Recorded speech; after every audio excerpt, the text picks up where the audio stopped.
The world heritage committee, जागतिक वारसा सांगणारी ही जी कमिटी आहे, हे असं द वर्ल्ड हेरिटेज कमिटी ही जी समिती आहे, म्हणजे जागतिक वारसा सांगणाऱ्या स्थळांचं रक्षण करण्यासाठी असणारी जी समिती आहे, ती समिती कशी गठीत होते, तर याच्याविषयी दिले.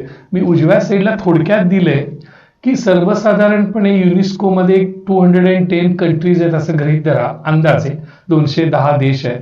मग 10 देशाची मिळून एक स्टेट पार्टी होते. 10 देशाची मिळून एक स्टेट पार्टी. बरं लक्षात घ्या, 210 देशांची 21 स्टेट पार्टीज झाल्या आणि 21 स्टेट पार्टीजची या ठिकाणी कमिटी बनते, WH कमिटी. आणि ही कमिटी वर्षातून एकदा, इयरली मीटिंग, वर्षातून एकदा त्यांची बैठक असते, म्हणजे वर्ल्ड हेरिटेज साइट्स ठरवण्यासाठी. जागतिक वारसा सांगणारी कुठली ठिकाणं आपण निवडायची आहेत, कुठली ठिकाणं आपण निवडायची नाहीये, हे ठरवण्याकरता त्यांची वर्षातनं एकदा मीटिंग होते.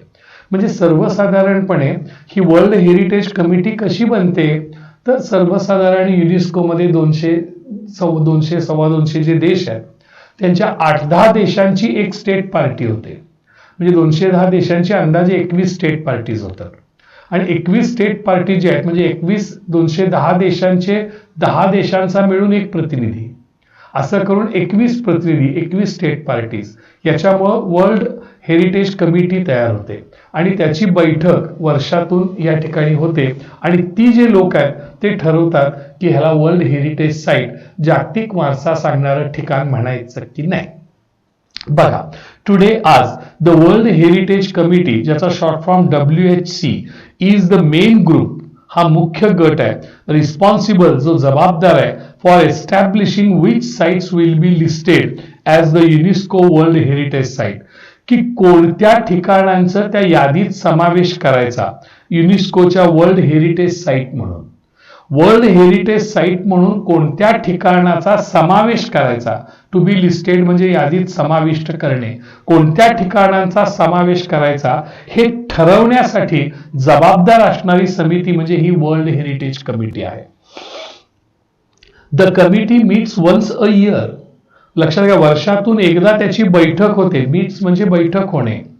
And consist of representative from 21 state parties. आणि लक्षात घ्या, या कमिटीमध्ये टू कन्सिस्ट ऑफ ही फ्रेज आहे, ने बनलेले असणे, म्हणजेच इन्क्लूड्स, समावेश असणे. रिप्रेझेंटेटिव्ह म्हणजे प्रतिनिधी असतात, म्हणजे a person chosen on behalf of a group, एका गटाच्या वतीनं निवडला गेलेला जो एक व्यक्ती असतो त्याला रिप्रेझेंटेटिव्ह म्हणतात. आणि ह्या कमिटीमध्ये असे रिप्रेझेंटेटिव्ह असतात from 21 state parties, 21 state parties असतात. म्हणजे एका स्टेट पार्टीमध्ये 8 ते 10 देश असतात. 8 to 10 country chose one state party. 8 ते 10 देशचे प्रतिनिधी येऊन एक स्टेट पार्टी निवडतात, एक पर्सन निवडतात. अशा 21 स्टेट पार्टीज या ठिकाणी त्याचे प्रतिनिधी असतात, लक्षात घ्या, या कमिटीमध्ये. That are elected for 6 years term. Term म्हणजे कालखंड. हे सगळे जे 21 स्टेट पार्टीज आहेत यांची निवड होते, इलेक्शन होते आणि त्यांची 6 वर्षाच्या कालखंडासाठी निवड होते by the world heritage centre general. हे जे काही जागतिक वारसा सांगणारं केंद्र आहे त्या केंद्राच्या जनरल बॉडीमध्ये, म्हणजे 210 देशांच्या सर्व प्रतिनिधींच्या मध्ये या ठिकाणी 21 स्टेट पार्टीचं इलेक्शननी निवड होते. आणि 21 स्टेट पार्टीज हे 21 रिप्रेझेंटेटिव्ह जे आहेत यांनी मिळून ही समिती बनते आणि त्याची वर्षातून एकदा बैठक होते. आणि या world heritage centre general assembly म्हणजे जनरल बॉडी, म्हणजे या वर्ल्ड हेरिटेज सेंटरच्या सर्वसाधारण सभेमध्ये सगळ्या या 200 सव्वा 200 देशाचे सगळे प्रतिनिधी आलेले असतात. ते सगळे येऊन आपल्या 8-10 देशाची एक स्टेट पार्टी म्हणून त्यांची ते निवड करतात. अशा 21 स्टेट पार्टींची निवड होते आणि 21 स्टेट पार्टीची एक वर्ल्ड हेरिटेज कमिटी निर्माण होते, जी, लक्षात घ्या, वर्षातून एकदा त्याची बैठक होऊन वर्ल्ड हेरिटेज साइट्स ते ठरवतात. The state parties are the responsible. ह्या ज्या स्टेट पार्टीज आहेत त्या जबाबदार आहेत for identifying and nominating new sites, की नवीन जी ठिकाणं आहेत जागतिक वारसा सांगणारी ती शोधणं, टू आयडेंटिफाय म्हणजे टू फाइंड, शोधणं आणि त्यांचं नामांकन करणं. नॉमिनेट म्हणजे काय? To suggest the name of, त्यांचे नाव सुचवणं हे त्यांचं काम आहे. विदिन देअर टेरिटरी, टेरिटरी म्हणजे रिजन, प्रदेश, to be considered for the inclusion of the world heritage list, world heritage list मध्ये समावेश व्हायला पाहिजे अशा ज्या काही नवीन साईट असतील त्यांच्या टेरिटरीमध्ये, त्यांच्या रिजनमध्ये, त्यांच्या भागामध्ये, तर त्यांचं लक्षात घ्या नाव सुचवणं, त्या ठिकाणांचा शोध घेणं हे या स्टेट पार्टीची जबाबदारी असते. आणि ह्या ज्या स्टेट पार्टीज आहेत हे निवड कोण करतं? हे सगळे देश मिळून 21 स्टेट पार्टीची निवड करतात. आणि ह्या ज्या स्टेट पार्टीज आहेत त्या काय करतात? नवीन नवीन ठिकाणांचा शोध घेतात आणि त्यांचं नामांकन करतात ज्या त्यांच्या टेरिटरीमध्ये आहेत, त्यांच्या प्रदेशामध्ये ज्या काही नवीन साइट्स आहेत ज्या त्यांचं ते शोध घेतात आणि लक्षात घ्या वर्ल्ड हेरिटेज लिस्टमध्ये समावेश करण्यासाठी त्यांचं ते नामांकन करतात, त्यांचं नॉमिनेशन देतात, त्यांचं नाव सुचवतात. लक्षात घ्या. म्हणजे what is the responsibility of the state parties? The state parties finds out the new sites from their territory, त्यांच्या भागातल्या नवीन साइट्सचा ते शोध घेतात and they nominate these sites to be listed in the World Heritage List. या world heritage list मध्ये त्या यादीत समावेश करण्यासाठी ते नाव लक्षात घ्या सुचवतात. हे या स्टेट पार्टीचं काम आहे. लक्षात घ्या. अशा प्रकारे वर्ल्ड हेरिटेज कमिटी निर्माण होते. तुमच्या लक्षात आलं 21 स्टेट पार्टीज मुळे या ठिकाणी वर्ल्ड हेरिटेज कमिटी या ठिकाणी निर्माण होते आपण पाहिलं. मग आता बिकमिंग वर्ल्ड हेरिटेज साईट, जागतिक वारसा सांगणारं ठिकाण कसं बनतं? तर त्याला 5 स्टेप्स आहेत. लक्षात घ्या. 5 स्टेप्स मी इथे लिहिलेत. लक्षात घ्या. देयर आर 5 स्टेप्स जे आपण शिकणार आहोत 1-2 मिनिटांमध्ये. बघा. A country suggests, a country लक्षात घ्या suggests a site to be included in the tentative list. एक तात्पुरती यादी असते, एक एक्सपेरिमेंटल लिस्ट असते, एक्सपेरिमेंटल लिस्ट तात्पुरती यादी, त्याच्यामध्ये आपल्या ठिकाणाचं नाव चा समावेश व्हावा म्हणून एखादा देश ते नाव सुचवतो की माझ्या देशामध्ये हे ठिकाण आहे आणि त्याचं वर्ल्ड हेरिटेज साईट जागतिक वारसा सांगणारं ठिकाण म्हणून त्याची नोंद व्हावी म्हणून ह्या तात्पुरत्या यादीमध्ये तो त्या माझ्या ठिकाणाचं नाव यावं म्हणून तो ठिकाण एखादा देश सुचवतो. आता मग ह्या 8-10 देशांची मिळून एक स्टेट पार्टी बनलेली असते. मग दुसऱ्या स्टेप काय? तर a state party selects sites to be included in the nomination file. एक नॉमिनेशन फाईल आहे, नामांकन file, to suggest the name of the site. मग त्या ठिकाणाचं नाव सुचवण्यासाठी असलेली एक फाईल आहे. This is known as the nomination file. या नॉमिनेशन फाईल मध्ये त्या साइटचा समावेश व्हावा याच्यासाठी कोण निवड करतं त्या ठिकाणाचं? तर ती स्टेट पार्टी. स्टेट पार्टीला कुणी निवडून दिले? तर 8-10 देशाच्या लोकांनी मिळून एक स्टेट पार्टी एका पर्सनला निवडून दिले. लक्षात घ्या. मग नॉमिनेशन फाईल मध्ये त्याचं एकदा नाव आलं की देअर आर 2 ॲडवायझरी बॉडीज. त्यातली पहिला आहे ICMS.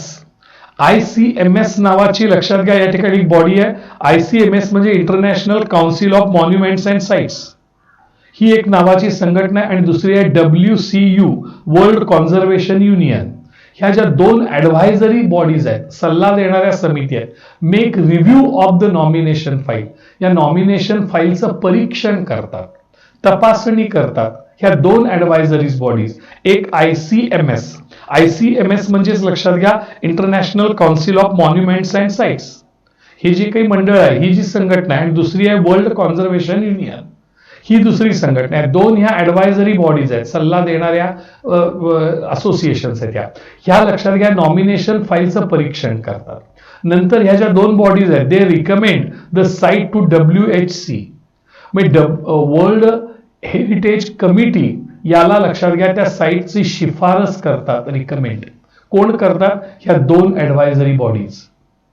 ह्या 2 ॲडवायझरी बॉडी शिफारस करतात. कुणाला करतात? वर्ल्ड हेरिटेज कमिटीला त्या ठिकाणाची शिफारस करतात. मग world heritage committee ads the site. World heritage committee लक्षात घ्या त्या ठिकाणाचा समावेश करते इन वर्ल्ड हेरिटेज लिस्ट. या ठिकाणी जागतिक वारसा सांगणाऱ्या लिस्टमध्ये त्याचा समावेश करते if the site fulfils one of the 10 conditions, one of the 10 test. एक 10 टेस्ट आहेत मुलांनो.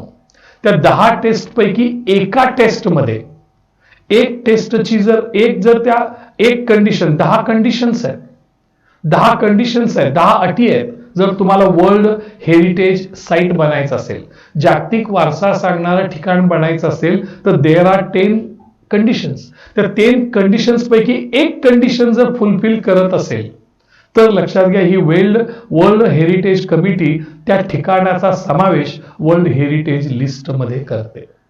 असे 5 स्टेप्स आहेत, लक्षात घ्या. These are very important. आणि आपण हे बघतोय की becoming a world heritage site, की जागतिक वारसा सांगणारं ठिकाण कसं बनतं, तर ह्या 5 टप्प्यांनी बनतं. इथं कसं दिलंय बघा in detail. There are 5 steps, 5 टप्पे आहेत, बरोबर, लक्षात घ्या. In becoming a world heritage site, जागतिक वारसा सांगणारं ठिकाण बनण्याचे 5 टप्पे आहेत. The site of which is for the country or state party to take inventory. त्याचा पहिला टप्पा काय आहे, तर एखादा देश किंवा ती स्टेट पार्टी यादी घेते, लक्षात घ्या. इन्व्हेंटरी म्हणजे list of significant cultural and natural sites, महत्वपूर्ण अशा सांस्कृतिक आणि नैसर्गिक ठिकाणांची या ठिकाणी ते एक यादी तयार करतं. कोण यादी तयार करतं, तो देश किंवा ती स्टेट पार्टी. आपल्या देशामध्ये असणाऱ्या सांस्कृतिक आणि नैसर्गिक साईट्सची, अशा महत्वपूर्ण ठिकाणांची यादी तयार करतं. And this is called tentative list. याला तात्पुरती यादी असं म्हणतात, tentative list. And it is important, ती खूप महत्वाची आहे. Because nominations to the world heritage list will not be considered unless the nominated site was the first included in the tentative list. जर का त्या ठिकाणाचं, जर का त्या साईटचं टेंटेटिव्ह लिस्टमध्ये समावेश केला गेलेला नसेल, तात्पुरत्या यादीमध्ये जर का त्याचं नामांकन झालेलं नसेल, तर लक्षात घ्या वर्ल्ड हेरिटेज लिस्टमध्ये त्याचं नॉमिनेशन होत नाही. आणि म्हणून वर्ल्ड हेरिटेज लिस्टमध्ये जे शेवटचा टप्पा आहे सर, 5व्या टप्प्यामध्ये काय होतं, वर्ल्ड हेरिटेज लिस्टमध्ये समावेश होतो. पण वर्ल्ड हेरिटेज लिस्टमध्ये समावेश त्या ठिकाणाचा तोपर्यंत होत नाही जर त्याचं नाव टेंटेटिव्ह लिस्टमध्ये नसेल तर. तर पहिला टप्पा आहे की टेंटेटिव्ह लिस्टमध्ये त्या ठिकाणाचं नाव आलं पाहिजे. दुसरा टप्पा काय, नेक्स्ट म्हणजे दुसरा टप्पा. Countries are then able to select sites from their tentative list to be included on the nomination file. हे जे देश आहेत, 2-4 देश, 8-10 देश मिळून झालेली जी स्टेट पार्टी आहे, हे जे देश आहेत, हे देश काय करतात, या ठिकाणांची निवड करतात त्या टेंटेटिव्ह लिस्टमधून. They select a site from the tentative list to be included on the nomination file, की ज्याचा नॉमिनेशन फाईल मध्ये त्याचा समावेश होईल. त्या साईटचा नॉमिनेशन फाईल मध्ये समावेश होईल याच्यासाठी लक्षात घ्या ते निवड करतात. कोण, अ स्टेट पार्टी किंवा कंट्रीज त्याची निवड करतात. हा दुसरा टप्पा संपला. द थर्ड स्टेप, आपण थर्ड स्टेपला आलोय, लक्षात घ्या खूप महत्वाची आहे third step. The third step is review of the nomination file. तिसरा टप्पा काय सांगा सर, या नॉमिनेशन फाईलचा रिव्ह्यू होतो बघा सर, बरं, review of the nomination file. तिसऱ्या टप्प्यामध्ये ह्या नॉमिनेशन फाईलचा परीक्षण होतं, अभ्यास होतो, टू स्टडी होतो. हे कोण करतं स्टडी, तर बाय 2 ॲडवायझरी बॉडीज, सल्ला देणाऱ्या 2 संघटना आहेत, consisting of ICMS and WCU. ICMS म्हणजे international council on monuments and sites, ही एक संघटना, अँड वर्ल्ड कॉन्झर्वेशन युनियन ही दुसरी संघटना. ह्या ज्या 2 ॲडवायझरी बॉडीज आहेत ते याचा अभ्यास करतात त्या नॉमिनेशन फाईलचा. लक्षात घ्या, म्हणजे इंटरनॅशनल म्हणजे आंतरराष्ट्रीय, काउन्सिल म्हणजे मंडळ, मॉन्युमेंट्स म्हणजे स्मारक, आणि साइट्स म्हणजे ठिकाण. म्हणजे स्मारक आणि ठिकाणं यांच्यावरील ही आंतरराष्ट्रीय मंडळ ICMS ह्या नावाची एक ती ॲडवायझरी बॉडी आहे, आणि दुसरी वर्ल्ड कॉन्झर्वेशन युनियन की जागतिक रक्षण करणारी, जगाचं रक्षण करणारा संघ, युनियन म्हणजे संघ, असा WCU नावाची एक लक्षात घ्या ऍडव्हायझरी बॉडी आहे. ह्या दोन ऍडव्हायझरी बॉडी, या दोन संघटनांनी मिळून ही ऍडव्हायझरी बॉडी तयार होते, लक्षात घ्या. आणि तिचं काय काम आहे सांगा? Who make recommendations to the world heritage committee, जी लक्षात घ्या या वर्ल्ड हेरिटेज कमिटीला, WHC ला आपली शिफारस करते. ही चौथी स्टेप आहे. म्हणजे हे जे दोन संघटना आहेत, लक्षात घ्या, या दोन असोसिएशन्स ह्या या ठिकाणी WHC ला, वर्ल्ड हेरिटेज कमिटीला शिफारस करतात. थर्ड स्टेप काय आहे? तर ह्या दोन ऍडव्हायझरी बॉडीज ह्या नॉमिनेशन फाईलचा अभ्यास करतात, रिव्ह्यू. नंतर ह्या दोन बॉडीज ज्या आहेत, ऍडव्हायझरी बॉडी, सल्ला देणाऱ्या समिती, ह्या रिकमेंडेशन करतात त्या ठिकाणाचं वर्ल्ड हेरिटेज कमिटीला, या ठिकाणी लक्षात घ्या शिफारस करतात. अशी लक्षात घ्या ही जनरल बॉडी या ठिकाणी होते, लक्षात घ्या. अशी इथं आपण बघितलं असेल, इथे या ठिकाणी अशी माहिती दिलेली असते. असे असंख्य लोक बसलेले असतात, जागतिक स्तरावरचे सगळ्या देशांचे 100-200 देशांचे प्रतिनिधी बसलेले असतात जनरल बॉडीमध्ये, आणि ते स्टेट पार्टीची वगैरे निवड करतात. असं हे या ठिकाणी दृश्य मीटिंग होते, लक्षात घ्या. The world heritage committee meets once a year. या वर्ल्ड हेरिटेज कमिटीची वर्षातून एकदा मीटिंग होते, टू रिव्ह्यू दीज रिकमेंडेशन्स, ह्या ज्या शिफारशी आहेत त्याचा अभ्यास करण्यासाठी. टू रिव्ह्यू म्हणजे काय बघा सर? टू रिव्ह्यू म्हणजे परीक्षण करणे किंवा टू स्टडी. ह्या सगळ्या शिफारशींचा अभ्यास करण्यासाठी वर्ल्ड हेरिटेज कमिटीची बैठक होते. Which sites will be added to the world heritage list.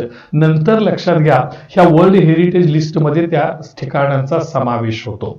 The final step, शेवटचा जो टप्पा आहे, लक्षात घ्या, म्हणजे इथं हा 5वा टप्पा आला सर, 5वा टप्पा शेवटचा. In becoming world heritage site. World heritage site जर बनायचं असेल, लक्षात घ्या, तर is determining whether or not nominated site meats at least one of the 10 selection criteria. एक 10 निवड नियम आहेत. एखाद्या ठिकाणाची जर निवड व्हायची असेल वर्ल्ड हेरिटेज साईट म्हणून, तर त्याचे 10 नियम आहेत, 10 सिलेक्शन क्रायटेरिया आहेत. त्यातला कमीत कमी एक नियम तरी त्याला पाळता आला पाहिजे त्या साईटला. म्हणजे the site must fulfil at least one of the 10 criteria, at least one of the 10 rules.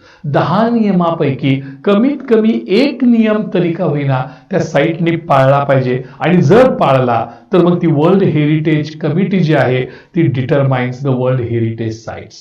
ती लक्षात घ्या, त्या वर्ल्ड हेरिटेज साईटला मान्यता देते. If the site meats these criteria, जर का ते ठिकाण या ठिकाणी अशा प्रकारचे नियम पूर्ण करत असेल, मीट्स म्हणजे इथं फुलफिल्स, पूर्ण करत असेल, तर it can then be inscribed on the world heritage list. तर मग त्याचा समावेश वर्ल्ड हेरिटेज लिस्ट मध्ये होतो. इन्स्क्राइब म्हणजे टू एनग्रेव्ह, कोरणे. जी वर्ल्ड हेरिटेज लिस्ट आहे त्याच्यावर त्याचं नाव कोरलं जातं, लिहिलं जातं, त्या यादीत समावेश केला जातो. म्हणजे टू इन्स्क्राइब म्हणजे काय, तर included the name of the site on the world heritage list. आणि मग त्या साईटचं जे नाव आहे, लक्षात घ्या, ते या वर्ल्ड हेरिटेज लिस्ट मध्ये समावेश केलं जातं. Once a site goes through this process, एकदा हे जे ठिकाण आहे या प्रक्रियेमधून गेलं, प्रोसेस म्हणजे प्रोसिजर, या प्रक्रियेमधून गेलं, अँड इज चोजन, आणि जर का त्या ठिकाणाची निवड झाली जागतिक वारसा ठिकाण म्हणून, तर it remains the property of the country on whose territory it sits. ज्या प्रदेशामध्ये हे ठिकाण आहे त्या देशाची ती मालमत्ता असते. म्हणजे उदाहरणार्थ लक्षात घ्या, आपला आग्र्याचा ताजमहाल हा भारतामध्ये आहे, मग भारताची ही प्रॉपर्टी आहेच, लक्षात घ्या, ही भारताची त्या देशाची प्रॉपर्टी राहीलच, but it also becomes considered within the international community. पण ते ठिकाण लक्षात घ्या आंतरराष्ट्रीय समुदायाची पण ती मालमत्ता बनते. मग आग्र्याचा ताजमहल ही फक्त भारताची मालमत्ता नाही आहे, तर ती आंतरराष्ट्रीय समाजाची मालमत्ता आहे, लक्षात घ्या.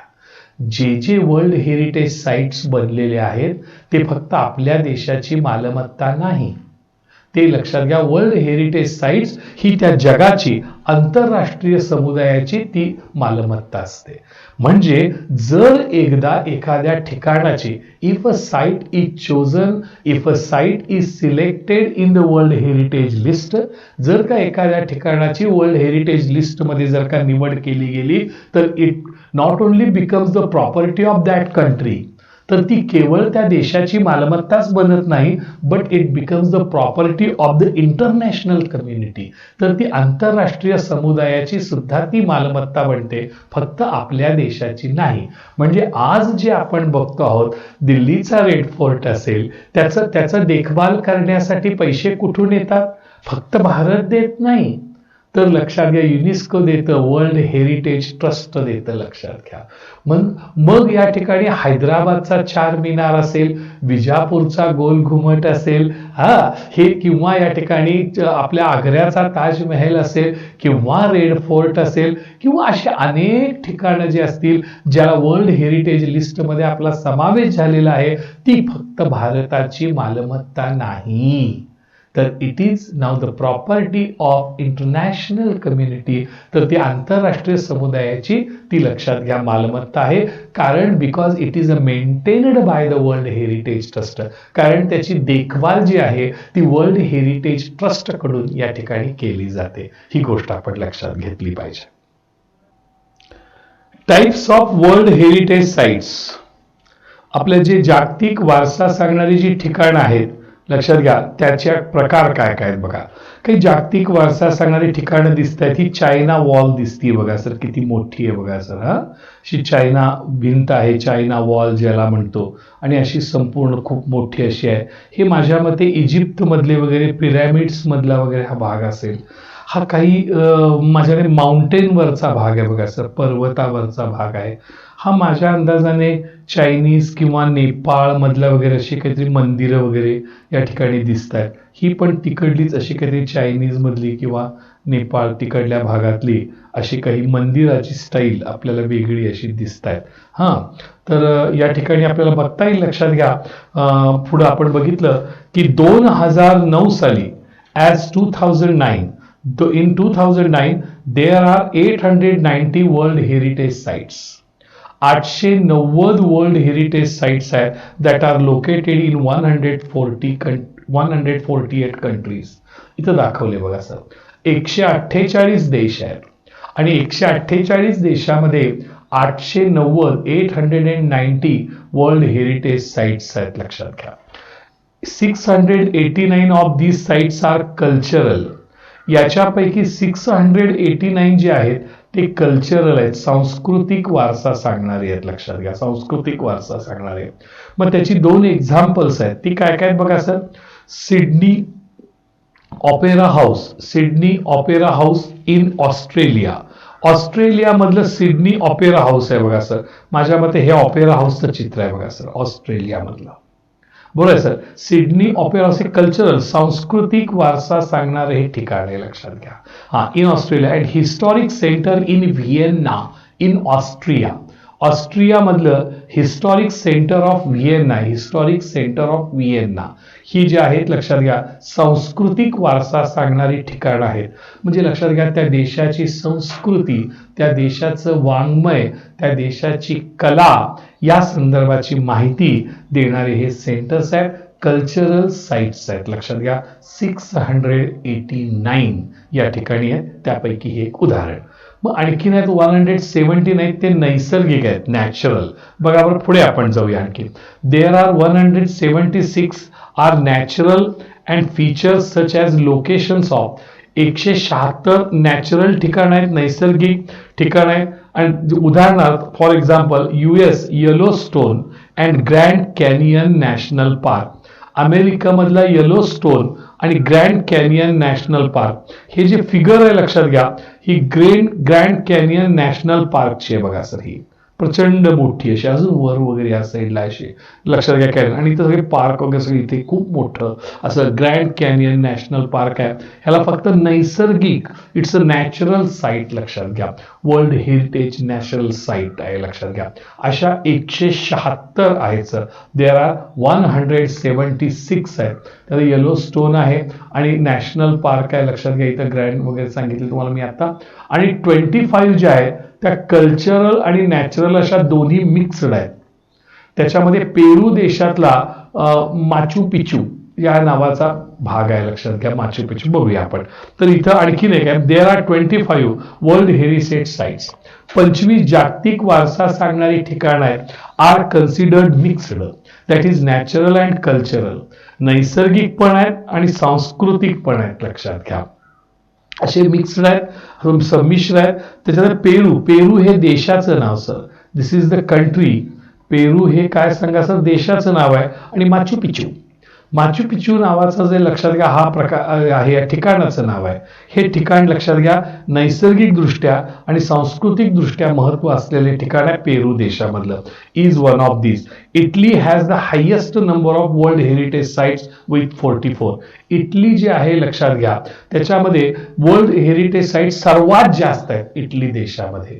44 लक्षात घ्या वर्ल्ड हेरिटेज साइट्स इटलीमध्ये आहेत लक्षात घ्या. बरोबर आहे ना. तर ह्यातल्या काही आपल्या भारतामध्ये काही वर्ल्ड हेरिटेज साइट्स मी तुम्हाला देण्याचा प्रयत्न या ठिकाणी केलाय. त्याच्यामध्ये अजंठा केव्ज आहे. आता अजंठा केव्ज मध्ये काही नॅचरल नाही आहे लक्षात घ्या. ते सगळं कसं सांस्कृतिक आहे, cultural. Monuments at Hampi. Hampi इकडे कर्नाटकामध्ये आहे बघा सर. ते पूर्वीचे ही राजधानी होती त्या काळामध्ये. हम्पीची स्मारक आहेत सर जुन्या काळातली. हुमायून टॉम, हुमायूनची कबर आहे लक्षात घ्या ही. Sun temple and Konark, Konark मधले सूर्य मंदिर आहे लक्षात घ्या सर. आता हे काय झाले सांगा सगळे सर, सगळे काय झाले हे, these are the cultural sites, सांस्कृतिक वारसा सांगणारी ठिकाणं. मानस वाईल्ड लाईफ सँच्युरी ही लक्षात घ्या वन्य प्राण्यांचं अभयारण्य आहे. हे नॅचरल मध्ये गेलं बघा, नॅचरल मध्ये. फतेपूर सिक्री, दिल्ली जवळ आहे सर, दिल्ली जवळ फतेपूर सिक्री असंच लक्षात घ्या. या ठिकाणी काही ताजमहल सारखेच काही कन्स्ट्रक्शन्स आहेत. खजुराहो मॉन्युमेंट्स, खजुराहो मॉन्युमेंट्स हे खूप मोठं आहे सर. म्हणजे आय वेंट देअर, मी तिथे गेलो होतो लक्षात घ्या. तर खजुराहो मॉन्युमेंट्स मध्ये I think there are 84 hairstyles, 84 hairstyles आहेत लक्षात घ्या. आता आपण शिकत नाही का सर, हेअरस्टाईल शिकतो आपण कशावरनं जातो, तर आपण लक्षात घ्या गुगलवर जातो, नेटवर जातो आणि आपण नवीन नवीन हेअरस्टाईल शिकतो. पूर्वीच्या काळी अशा हेअरस्टाईल शिकायच्या असतील तर तुम्हाला केव्ज बघायला लागायच्या लक्षात घ्या, अशा गुहा बघायला लागायच्या, लेणी बघायला लागायची. आणि त्याच्यामधून आताकडे आपल्याकडे काही लक्षात घ्या लैंगिक वगैरे शिक्षण असतं बघा. मुली वयामध्ये येतात, मुलं वयामध्ये येतात, वयामध्ये येत असताना त्यांना शिक्षण दिलं जातं. त्या लैंगिक शिक्षण असं म्हणतात, सेक्शुअल लक्षात घ्या, ज्याला आपण एज्युकेशन असं म्हणतो. तर तसं देण्याची सुद्धा काही लेणी आहेत खजुराहोला लक्षात घ्या.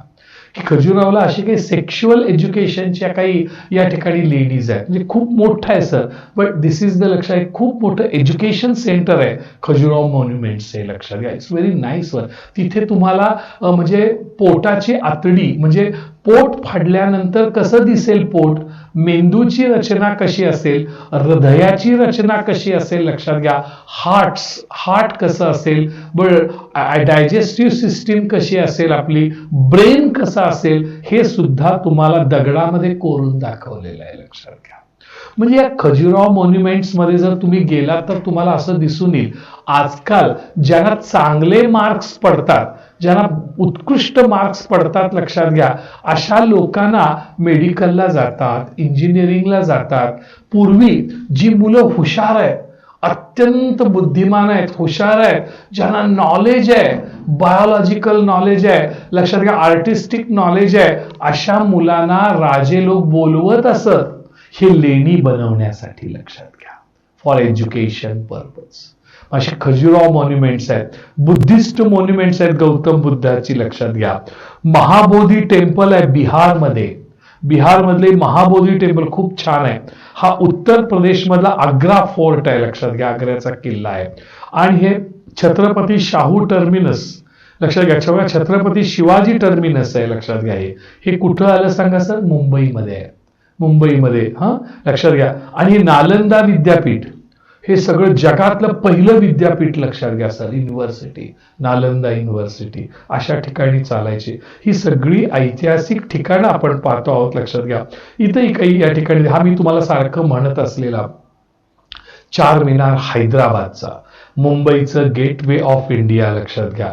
माझ्या अंदाजाने हे जे आहे हा राजवाडा आहे, this is the palace from Bangalore, I think so. आणि हा, लक्षात घ्या, सारनाथचं गये इथलं बुद्ध मंदिर, लक्षात घ्या, या ठिकाणचं. हे असाच काहीतरी एखादा राजवाडा आहे, आता मला आठवत नाही. आणि हा आग्र्याचा ताजमहल, लक्षात घ्या. आणखी हे सगळे आपल्या भारतामध्ये, हे लोटस टेम्पल, लक्षात घ्या. म्हणजे अशा प्रकारे भारतामध्ये एकूण 36 साइट्स आहेत.